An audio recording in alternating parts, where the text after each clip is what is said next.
Tout pour investir. La place de l'IMO.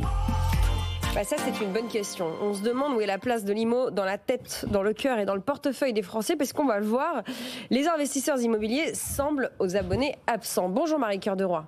Bonjour Lorraine, bonjour à tous. Et nous sommes avec Brice Cardi pour faire ce constat inquiétant, je ne sais pas. Bonjour Brice. Bonjour Lorraine, bonjour Marie. Président du réseau L'Adresse. On va décortiquer une étude que vous avez faite avec OpinionWay, Brice, vous et votre équipe de L'Adresse. Parce que malgré la reprise, on en parle régulièrement avec vous Marie, eh bien il manque quelqu'un, il manque des gens, il manque les investisseurs immobiliers. Où sont-ils ? Ils vont bientôt arriver, on le sent, parce qu'ils ont quand même... Je peux me permettre de tout de suite commenter le sondage ? Ah bah c'est le but de votre venue quand même, Brice. J'ai vu en arrivant dans les coulisses qu'en effet on commentait en disant seulement 7%, mais il faut remettre dans le contexte. En fait, le contexte du sondage rappelle que 20% des sondés ont l'intention d'acheter dans les 2 prochaines années. Ce qui veut dire qu'il y en a quand même 80% qui n'ont pas l'intention de le faire dans les 2 prochaines années. Marie, on va faire l'effort de voir le verre à moitié plein aujourd'hui. C'est une façon de voir les choses, alors restons optimistes. Alors, je reviens sur les 20%. Les 7%, c'est 7% de 20, ce qui nous conduit à dire que c'est 35%. Et 35%, je peux vous assurer que 35%, si ces 35% se manifestaient demain, ça serait un très très bon chiffre. Le seul problème, c'est qu'aujourd'hui, ils ne sont pas présents. Ce qu'on veut dire, ce que vous voulez dire, et c'est intéressant, Brice, c'est-à-dire que sur la faible minorité de ceux qui veulent acheter, il y a quand même 35% des gens qui, quand ils veulent acheter, veulent le faire pour faire un investissement locatif. Mais pour autant, on est quand même sur 7% de l'intégralité des gens que vous avez interrogés avec OpinionWay. Donc ça reste quand même ultra minoritaire. Et ce qui est encore plus intéressant, moi je trouve, dans l'étude que j'ai un peu analysée, c'est les âges de ceux qui veulent investir. Quand on regarde, en fait, on a l'idée, et je trouve qu'on casse aussi certaines idées reçues, c'est assez intéressant. On a l'idée que l'investisseur locatif, celui qui va acheter un bien pour le mettre à la location, c'est plutôt une personne relativement âgée, pas très loin d'être senior officiellement, donc plus de 50 ans. Et en fait, les plus de 50 ans, quand on regarde, ils sont vraiment, je crois, alors de mémoire, si je dis pas de bêtises, c'est 14% de ceux qui veulent faire un investissement locatif ont plus de 50 ans et quasiment la moitié d'entre eux ont moins de 35 ans. Faire un investissement locatif aujourd'hui, c'est un investissement de jeunes ? C'est ça que moi, une fois de plus, là, vous parlez entre guillemets des seniors et qui sont aux abonnés absents. Moi, j'inverse et je reviens sur le verre à moitié plein. Ouais. Et je trouve ça extrêmement positif de constater que 4 jeunes de moins de 35 ans sur 10 a l'intention d'acheter, c'est quand même 40%. Ouais. Donc c'est le double des 20. 40% parmi eux qui veulent acheter. Parmi eux, 46% en effet des investisseurs des moins de 35 ans sont des jeunes. Si on ajoute les 35-49, les moins de 50, on est à 86%.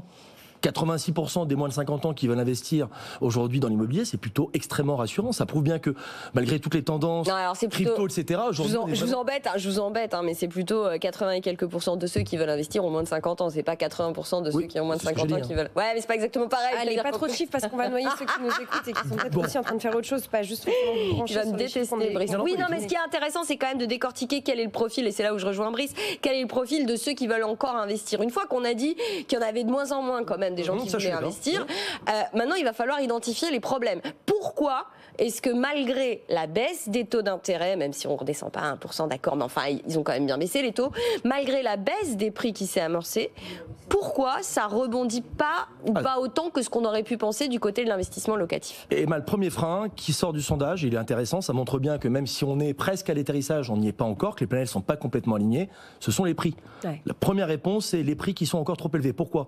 Parce que clairement, avant même de parler des charges qu'il va y avoir derrière, la taxe foncière qui arrive, je crois, en 2e ou 3e position, d'être propriétaire aujourd'hui, ça coûte cher. Mais la première raison, en effet, ce sont les prix.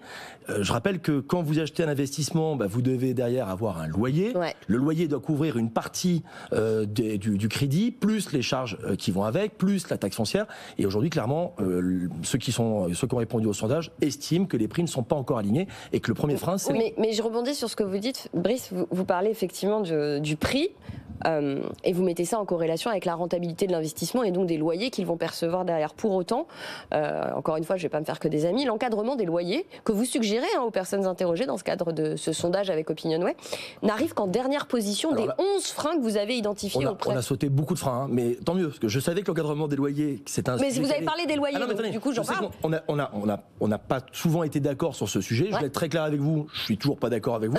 Il y a assez peu de gens qui sont d'accord avec Marie sur ce sujet. Non, mais après là où en revanche, sur ce coup-là, elle a plutôt raison, c'est que ce qui est assez étonnant dans le sondage, je ne sais pas qu'on reviendra quand même sur d'autres freins, mais en effet, en dernière position, c'est l'encadrement des loyers. Dans les personnes les plus jeunes, dès le moment où on dépasse les plus de 50 ans et dès le moment où on interroge des bailleurs, ça aussi c'est intéressant, là l'encadrement des loyers arrive un petit peu avant. Mais c'est vrai que vous l'encadrement tombez des loyers bien. Non mais en fait vous tombez bien d'être là parce qu'on va en parler aussi. Moi je trouve que c'est un sujet intéressant parce que si on peut éviter à ceux qui voulaient investir d'avoir peur de cet encadrement. Moi j'ai regardé par exemple la ville de Paris. Si vous regardez l'évolution des prix et l'évolution des loyers à Paris, eh bien depuis 2021 les loyers ils ont progressé de l'ordre de 10% à Paris, ce qui est quand même nettement plus faible que le niveau d'inflation sur la période. Donc vous allez me dire, effectivement, ça tente à prouver que l'encadrement des loyers abîme la rentabilité. Sauf qu'entre-temps, les prix, ils ont baissé de manière beaucoup plus forte et que la hausse des loyers et que l'inflation. Ce que je veux dire, c'est que en termes de rentabilité, si je calcule la rentabilité qui existait, je pense, avant l'encadrement et celle qui existe aujourd'hui, compte tenu de ce rapport prix-loyer, je ne crois pas foncièrement qu'on ait perdu en rentabilité si vous rentrez sur le marché aujourd'hui. Je vous rejoins assez en rappelant quand même que c'est à l'instant T où en effet là où une fois de plus, on rappelle que là où les prix ont décroché le plus vite et en premier, c'est le même endroit ou même aux endroits dans les mêmes secteurs où là où les prix avaient le plus grimpé, donc Paris. Donc Paris en effet, aujourd'hui du reste on sent un regain post-JO, etc. Donc voilà, donc pour l'instant en effet, donc il y a vraiment une fenêtre de tir aujourd'hui pour celles et ceux qui nous écoutent.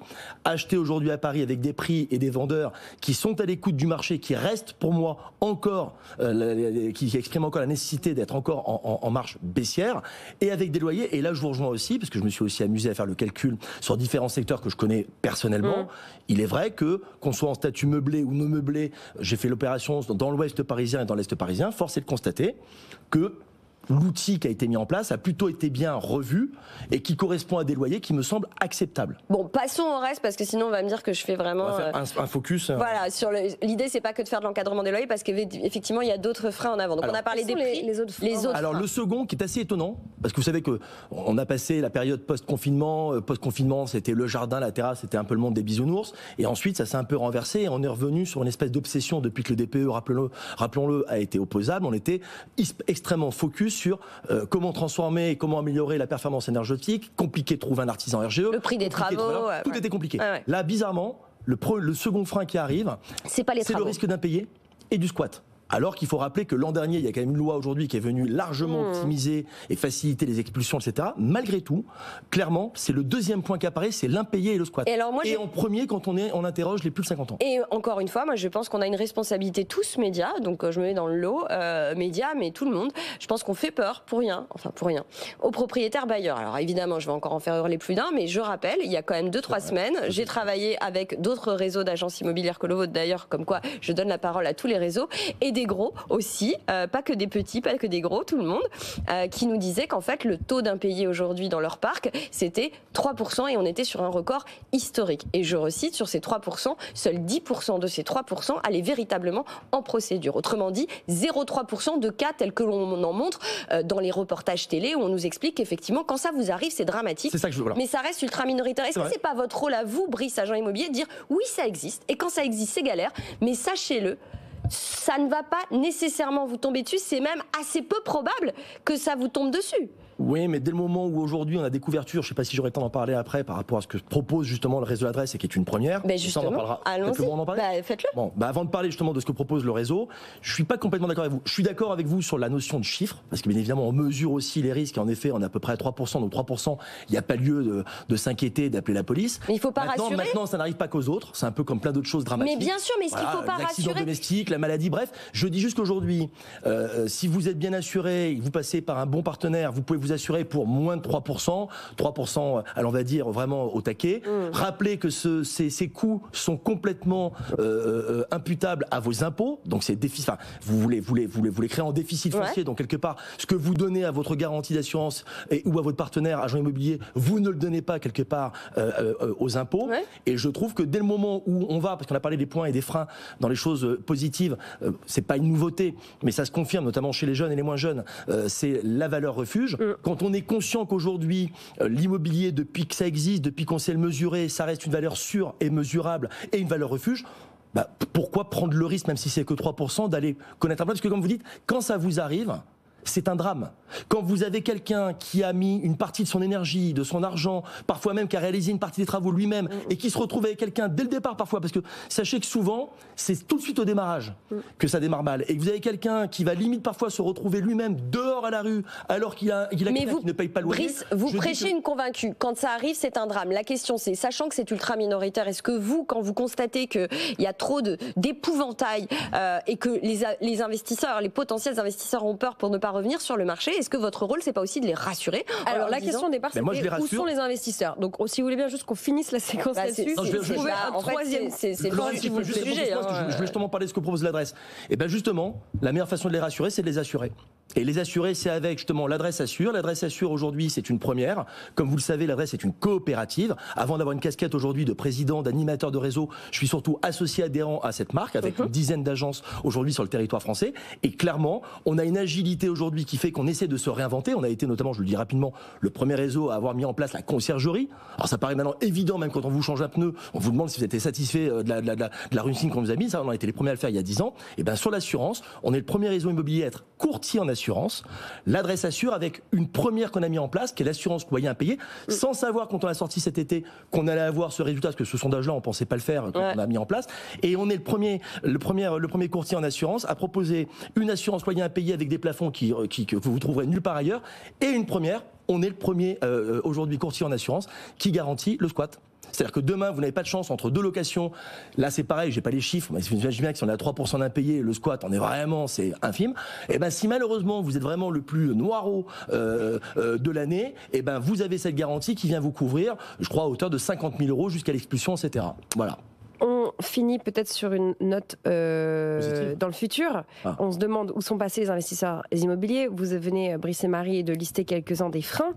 Une attente, un espoir ou quelque chose qui pourrait, doper le basculement vers l'investissement dans les prochaines semaines, dans les prochains mois?